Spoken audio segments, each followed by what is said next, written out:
Life in the suburbs of Denver was supposed to be simple and fulfilling for me, Mike Thompson, and my family. We had a nice house on a quiet street, 2 cars, and a backyard perfect for our 2 kids, Sarah and Ben, to play in. My wife, Rachel, and I had been married for 10 years. She was 3 years older than me, a fact she playfully reminded me of whenever we discussed our life plans. Rachel worked as an executive at a marketing firm, while I ran a small but successful IT consultancy from home. Our children, Sarah, 8, and Ben, 6, were the light of our lives.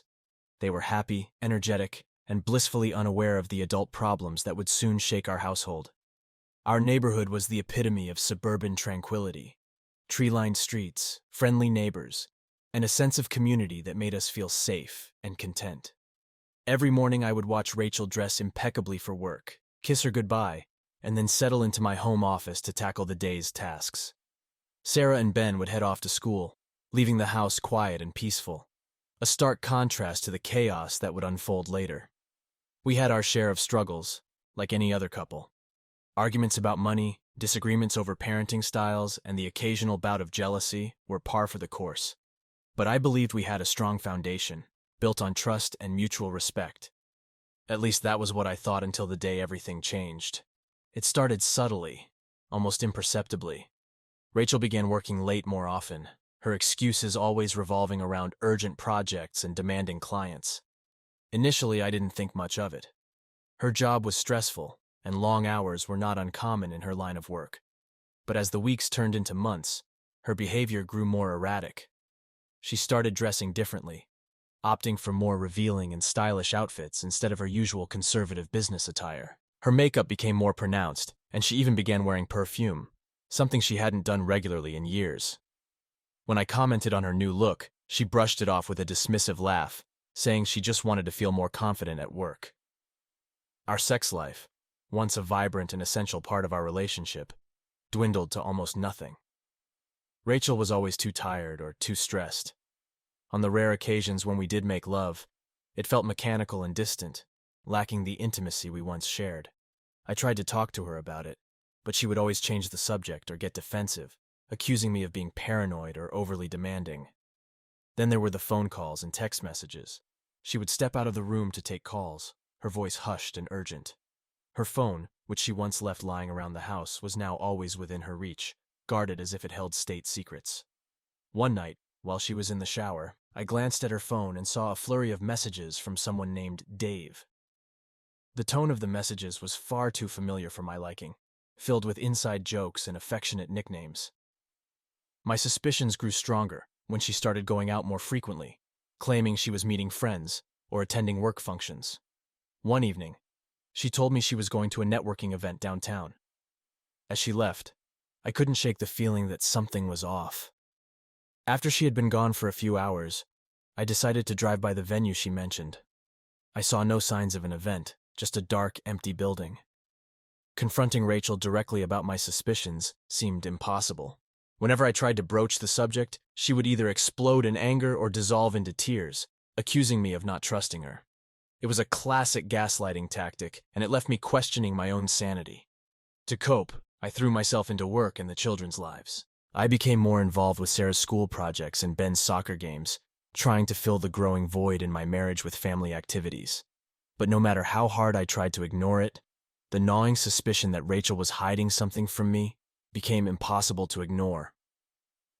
One night, after she had gone to bed, I decided to check her phone again. This time, I was determined to find out the truth. I waited until she was sound asleep, then carefully took her phone from her bedside table.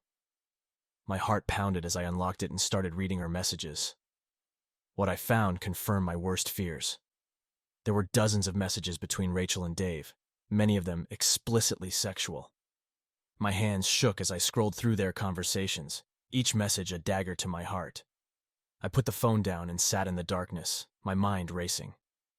Rachel, the woman I had loved and trusted for over a decade, was having an affair. The reality of it hit me like a freight train. I felt a mix of anger, sadness, and betrayal. How could she do this to our family? How could she do this to me? I knew then that I couldn't ignore it any longer. I had to confront her and demand the truth. no matter how painful it might be. The trust that had been the foundation of our marriage was shattered, and there was no way to rebuild it without facing the betrayal head-on. The following days were a blur of anger and heartache. Every interaction with Rachel felt like a cruel reminder of the betrayal she was hiding. I continued to gather evidence, determined to confront her with undeniable proof. The opportunity came sooner than I expected. One Saturday afternoon, Rachel announced she was heading to the office to catch up on some work. Her casual tone and the way she avoided eye contact set off alarms in my mind. As soon as she left, I decided to follow her. I told Sarah and Ben I'd be back soon and slipped out of the house, my heart pounding with a mix of dread and determination. I followed her car at a safe distance, winding through the streets until she pulled into the parking lot of a hotel on the outskirts of town. My heart sank as I watched her park and enter the building. This wasn't a business meeting or a quick errand. This was something else entirely. I parked a few blocks away and walked to the hotel, my mind racing. I couldn't believe I was doing this, but I had to know the truth. I entered the lobby and waited by the elevator, my heart pounding in my chest. When the doors opened, I saw Rachel step out with a man I recognized from the photos on her phone. He was tall, fit, and exuded a smug confidence that made my blood boil. They didn't see me as they walked to a room on the second floor. I waited a few minutes, giving them time to get settled, and then I followed. The hallway was eerily quiet as I approached their door. My hands were shaking with rage and anticipation. I could hear muffled voices and laughter coming from inside, followed by sounds that made my stomach churn. Without thinking, I pounded on the door. The noise inside stopped abruptly, replaced by a tense silence. I banged again, harder this time. Finally, the door opened a crack, and the man peered out. His expression shifted from confusion to shock when he saw me.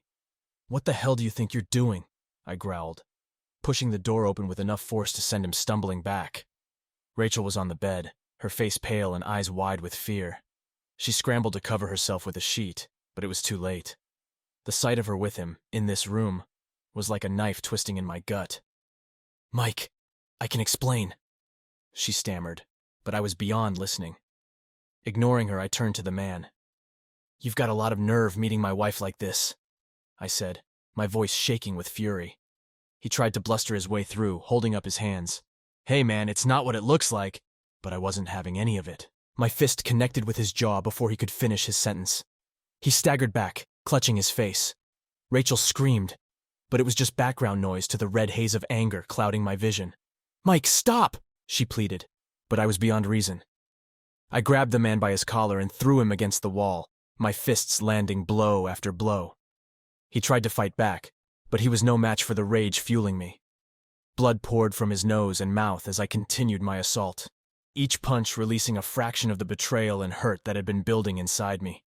Finally, Rachel managed to pull me off him, sobbing and begging me to stop. "Mike, please, you're going to kill him," she cried, her voice hysterical. I stepped back, breathing heavily, my knuckles bruised and bleeding. The man slumped to the floor, groaning in pain. I turned to Rachel, my eyes burning with anger and tears. "How could you?"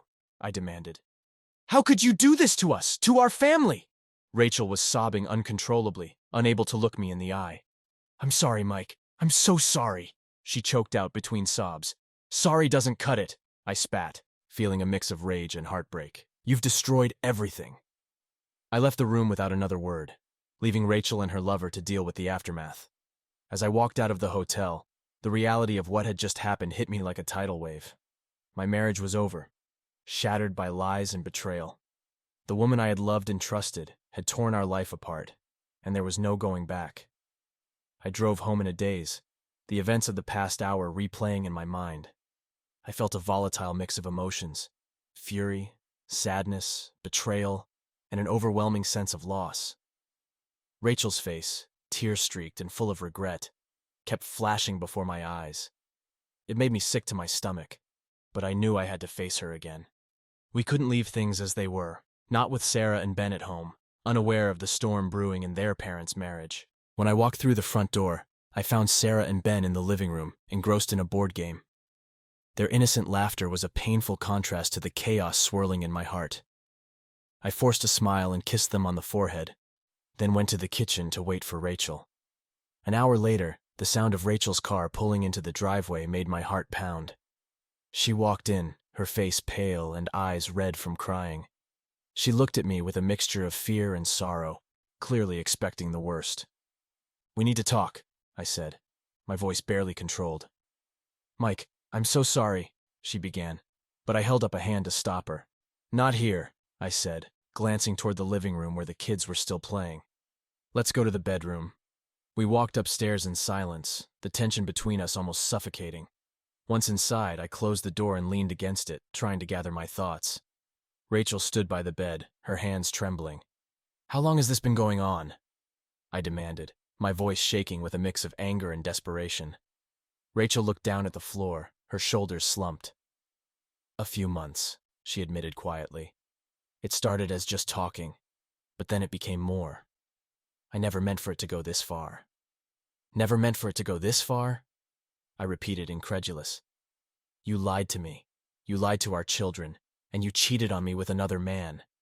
How could you do this, Rachel? How could you betray me like this?" Tears streamed down her face as she tried to explain. "I was lonely, Mike. You were always so busy with work and the kids. I felt invisible, like you didn't see me anymore. Chris made me feel wanted, needed. It was a mistake. I know that now. But at the time, it felt like something I needed." I felt a sharp pang of guilt mixed with my anger. Had I really neglected her that much? But no, this wasn't my fault. I had been working hard for our family, trying to provide the best life for us. Her loneliness didn't justify her betrayal. "You think I haven't been lonely too?" I shot back.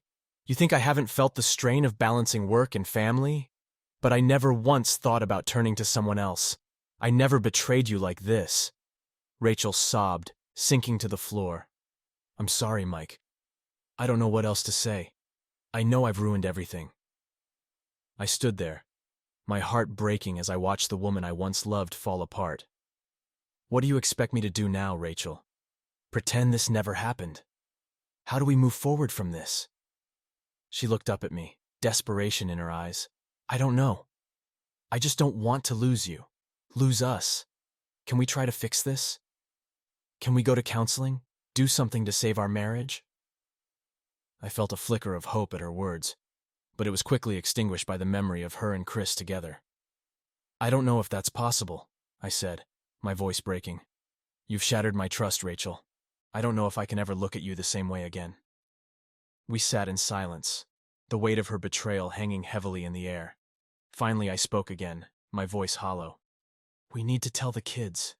They deserve to know what's going on." Rachel nodded, wiping her tears. "I'll tell them," she said, her voice barely a whisper. "I owe them that much." We called Sarah and Ben upstairs, and they came in, looking confused and worried. Rachel took a deep breath, her face crumpling with guilt. "Mommy and Daddy need to talk to you about something," she began, her voice trembling. "You know we love you both very much, right?" Sarah and Ben nodded, their innocent eyes wide with concern. Rachel took a deep breath and continued, her voice breaking. "Mommy made a big mistake, and it's hurt Daddy and our family. I did something I shouldn't have, and now we need to figure out how to fix things." Ben looked confused, while Sarah's eyes filled with tears. "What did you do, Mommy?" Sarah asked, her voice quivering. Rachel glanced at me, silently pleading for help, but I couldn't bring myself to speak. This was her mess to explain.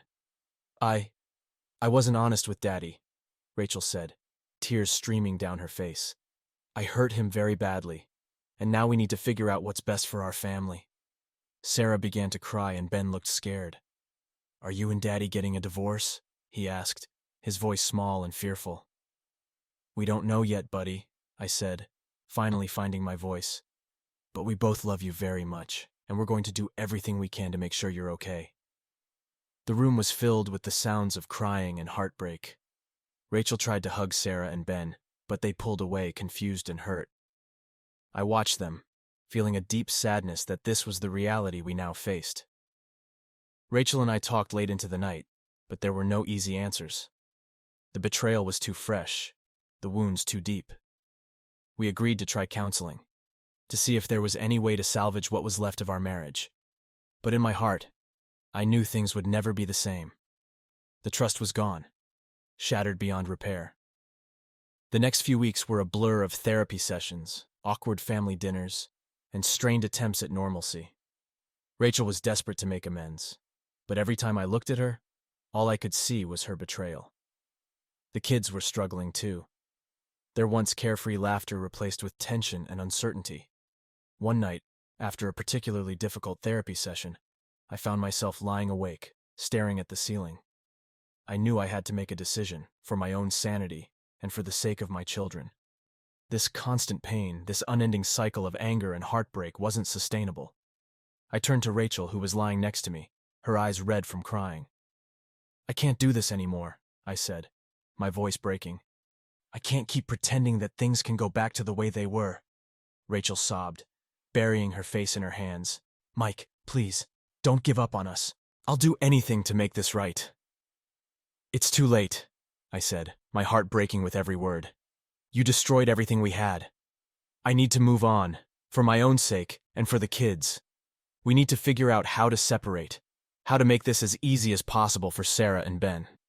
Rachel cried harder, but deep down, I knew it was the right decision. Our marriage was over, and it was time to face that painful reality. The road ahead would be difficult, but I had to believe that there was still a chance for happiness, for all of us. The decision to end our marriage brought a strange sense of relief, but it also ignited a fire within me. I couldn't just let Rachel and her lover walk away unscathed. The betrayal was too deep, too painful, and I needed to do something to reclaim my dignity and make them feel a fraction of the pain they had caused me. I spent sleepless nights planning my revenge, ensuring every detail was meticulously thought out. I wanted it to be precise, impactful, and unforgettable. Rachel's affair had turned my life upside down, and I was determined to return the favor. First, I collected every piece of evidence I could find: screenshots of messages, photos, and records of Rachel's and Chris's encounters. I compiled everything into a neat file, ready to be presented at the right moment. I knew exposing the affair publicly would humiliate Rachel, but I wanted to hit Chris where it hurt the most: his career. Chris worked at a high-profile financial firm with strict ethical standards. Any scandal, especially one involving an affair, could ruin his reputation and career. I made an anonymous call to his firm's HR department, claiming to be a concerned citizen with information about inappropriate behavior by one of their employees. I arranged a meeting to hand over the evidence. On the day of the meeting, I dressed in a sharp suit, ensuring I looked professional and credible. As I entered the firm's sleek, modern office, I felt a surge of adrenaline. The HR manager, a stern-looking woman in her 40s, greeted me and led me to a private conference room. "Thank you for coming," she said, her voice formal and composed. "You mentioned you have information regarding one of our employees, Chris Thompson." "Yes," I replied, placing the file on the table. "I have evidence that Mr. Thompson has been engaging in an extramarital affair with my wife, Rachel. This behavior is not only unethical, but also damaging to the firm's reputation." The HR manager's eyes widened as she opened the file and began reviewing the contents. Her expression hardened as she read through the messages and viewed the photos. "This is serious," she said, looking up at me. "We will conduct a thorough investigation. Thank you for bringing this to our attention." I left the office feeling a sense of grim satisfaction. Chris's world was about to crumble, and there was no escaping the consequences of his actions. But I wasn't done yet. I had one more plan to execute, one that would strike at Rachel's heart. I arranged for a family meeting, inviting both Rachel's and my parents to our home. Rachel was confused and anxious, sensing something was amiss. Sarah and Ben, unaware of the impending storm, played quietly in their rooms. When everyone had arrived, I stood in the living room, facing Rachel and our parents. "Thank you all for coming," I began, my voice steady. "There's something important I need to share." Rachel's face turned pale as she realized what was about to happen. "Mike, please don't do this," she whispered, tears welling up in her eyes. Ignoring her, I continued. "For the past few months, Rachel has been having an affair with a man named Chris Thompson. I have evidence of their relationship, and I've already taken steps to expose it." Gasps and shocked expressions filled the room. Rachel's parents looked devastated, while my parents stared at Rachel with a mix of anger and disappointment. "How could you, Rachel?" her mother cried, tears streaming down her face. "How could you betray Mike and your family like this?" Rachel broke down, sobbing uncontrollably. I'm so sorry, she choked out. I made a terrible mistake. I don't know what else to say. I felt a pang of guilt but pushed it aside. This was necessary. Rachel needed to face the consequences of her actions, and our families deserved to know the truth. Rachel and I have decided to separate, I announced, my voice firm. I'm filing for divorce, and we'll be working out the details of custody for Sarah and Ben. Rachel's father, usually a stoic man, shook his head in disbelief. You've destroyed everything, Rachel, he said quietly. I hope you understand the gravity of what you've done. The meeting ended in a tense, emotional silence. Rachel's parents left, taking her with them, while my parents stayed to offer their support. Sarah and Ben, sensing the tension, came downstairs and clung to me, their innocent faces filled with confusion and fear. Is Mommy okay? Sarah asked, her voice trembling. I hugged her tightly, trying to hold back my tears. Mommy made a mistake, sweetie, but we're going to be okay. I promise. The days that followed were a whirlwind of legal proceedings and emotional upheaval. Rachel moved in with her parents temporarily, while I stayed in the house with the kids. The divorce process was grueling, but I remained focused on securing the best outcome for Sarah and Ben. Rachel tried to reach out to me several times, begging for forgiveness and another chance. But the trust was shattered, and there was no going back. Each time she called or sent a message, I felt a mix of anger and sadness. How could she expect me to forgive her after everything she had done? As news of the affair spread through our social circles, the reactions were mixed. Some people offered their sympathy and support, while others gossiped and took sides. It was exhausting to navigate the social fallout, but I focused on my children and the future we were trying to rebuild. One evening, I received a call from Chris. His voice was strained, filled with desperation. Mike, please, can we talk? There's nothing to talk about, I replied coldly. You got what you deserved. You've ruined my career, he shouted. I've lost everything because of you. Because of me, I laughed bitterly. You lost everything because of your own actions, Chris. You have no one to blame but yourself. He tried to argue, but I hung up, feeling a grim sense of closure. The revenge was complete, and now it was time to focus on healing and moving forward. In the months that followed, Rachel and I finalized our divorce. I was awarded primary custody of Sarah and Ben, with Rachel having visitation rights. It wasn't easy, but it was the best solution for our children. I started seeing a therapist, working through the anger and pain that had consumed me. Slowly, I began to rebuild my life, focusing on my children and my career.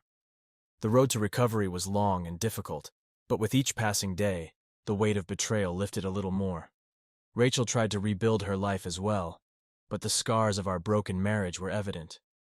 She struggled with guilt and regret, and our interactions remained strained and awkward. But we both knew that moving forward was the only option. One evening, as I tucked Sarah and Ben into bed, I felt a sense of peace.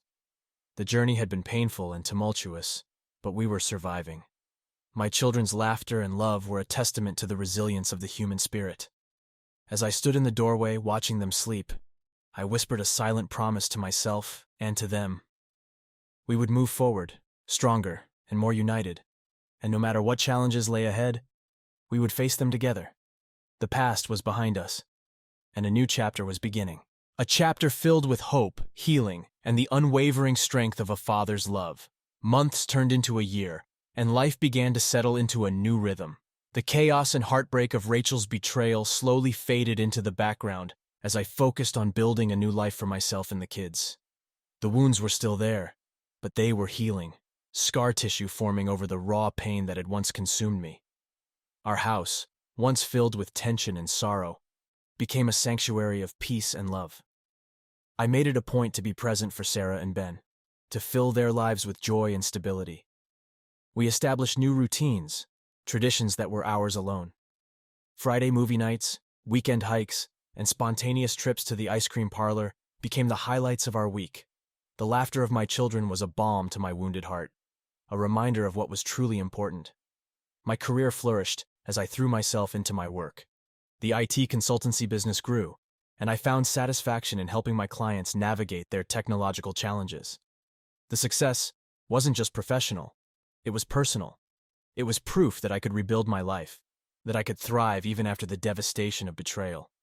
Therapy continued to be a cornerstone of my recovery. Dr. Ellis, my therapist, helped me navigate the complexities of my emotions, guiding me through the labyrinth of anger, sadness, and eventually, forgiveness. Not forgiveness for Rachel and Chris, but for myself.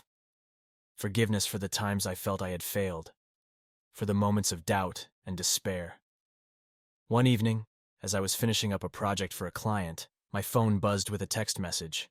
It was from Jenna, a colleague I had grown close to over the past year. She had been a constant source of support, her kindness and understanding helping me through some of the darkest days. "Hey Mike, there's a new coffee shop that just opened downtown. Want to check it out this weekend?" The message read. I smiled, feeling a warmth that had been absent for a long time. Jenna and I had developed a strong friendship, but there was an unspoken connection between us that hinted at something more. I hesitated for a moment, then replied, "Sure, sounds great.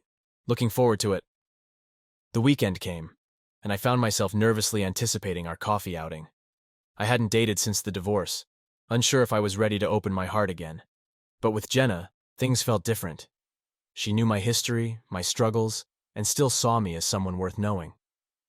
We met at the coffee shop, the atmosphere cozy and inviting.